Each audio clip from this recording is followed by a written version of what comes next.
হুম। বিসমিল্লাহির রহমানির রহিম।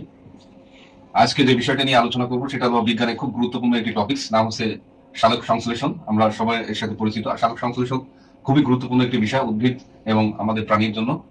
এই সালোক সংশ্লেষণ না হলে আসলে পৃথিবীতে কোনো প্রাণী কুলই বেঁচে থাকতো না। সালোক সংশ্লেষণের সঙ্গে আমরা এমনই বলতে পারি যে রাসায়নিক বিক্রিয়ায় দেখালো সূর্য রশ্মি বা সূর্যের আলো এবং ক্লোরোফিলের মাধ্যমে সাধারণত অক্সিজেন এবং পানি উৎপাদন করে এবং আহ শক্তি উৎপাদন করে, সেটা হচ্ছে সাধারণত সালোক সংশ্লেষণের মাধ্যমে হয়ে থাকে। আমরা আজকে সালোক সংশ্লেষণ থেকে গুরুত্বপূর্ণ 5টি প্রশ্ন আমরা নিয়েছি, বিভিন্ন পরীক্ষায় এসেছে এবং খুবই গুরুত্বপূর্ণ।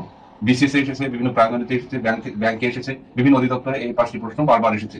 আমরা এখন সালোক সংশ্লেষণ থেকে খুব শর্ট করে, অর্থাৎ আমরা পার্ট 1 নাম দিয়েছি, এখানে পার্ট 1 নাম দিয়েছি। এর উপরে আরো কিছু গুরুত্বপূর্ণ প্রশ্ন আমরা পরে করবো। 1 নম্বর যে প্রশ্নটি, সালোক সংশ্লেষণ সবচেয়ে বেশি হয় কোথায় উদ্ভিদে, অর্থাৎ বেশি হয় কিসের মাধ্যমে, অর্থাৎ লাল আলোতে বেশি হয়। এটা বিসিএস এ 24তম বিসিএস এ আসছে, এটা যে সালোক সংশ্লেষণ সবচেয়ে বেশি হয় লাল আলোতে। 2 নম্বর প্রশ্ন, পাতার ক্লোরোফিল সহায়তা করে, এটা হচ্ছে প্রাইমারিতে আসছে, 13তম প্রাইমারিতে 13 সালে, যে পাতার ক্লোরোফিল সহায়তা করে খাদ্য তৈরিতে। 3 নম্বর প্রশ্ন হচ্ছে সালোক সংশ্লেষণের অন্ধকার বিক্রিয়ার নাম কি, সেটা হচ্ছে কেলভিন বিক্রিয়া। এটা হচ্ছে প্রাইমারিতে আসছে 2004 সালে। 4 নম্বর প্রশ্ন হচ্ছে খাদ্য তৈরির জন্য উদ্ভিদ বায়ু থেকে গ্রহণ করে কি, উদ্ভিদ বায়ু থেকে গ্রহণ করে হচ্ছে কার্বন ডাইঅক্সাইড, আর মানুষ গ্রহণ করে হচ্ছে অক্সিজেন। এইটি প্রশ্ন আসছে বিসিএস এর 40তম বিসিএস এ, খুবই গুরুত্বপূর্ণ প্রশ্ন।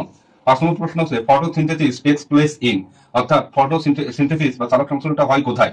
অ্যান্সার হচ্ছে green parts of the plant, অর্থাৎ উদ্ভিদের সবুজ অংশ হয়। এটা হচ্ছে বন অধিদপ্তরে 2015 সালের প্রশ্ন। এর পরবর্তীতে আমরা সালোক সংশ্লেষণ পার্ট 2 নিয়ে আরেকটি গুরুত্বপূর্ণ ভিডিও তৈরি করব। আপনারা সাথে থাকুন। ধন্যবাদ।